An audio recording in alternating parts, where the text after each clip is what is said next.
પુનઃ સ્વાગત છે।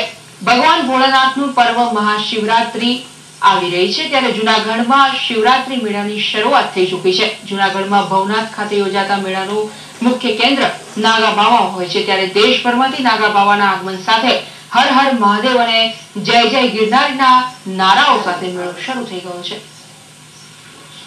हिंदू धर्मना आस्थाનું प्रतीक एवं गरवा गिरनाરની ગોદમાં શિવરાત્રીના મેળાની શરૂઆત થઈ ચૂકી છે।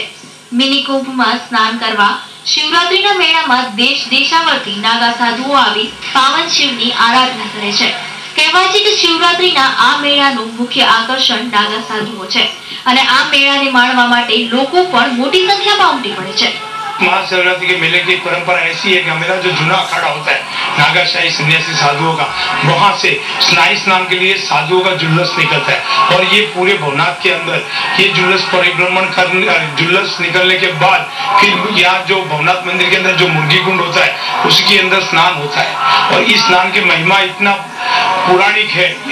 5 દિવસ સુધી ચાલનારા આ મિની કુંભ મેળામાં આવનારા લાખો ભાવિકો માટે પ્રશાસને અનેક સુવિધાઓ ઊભી કરી છે।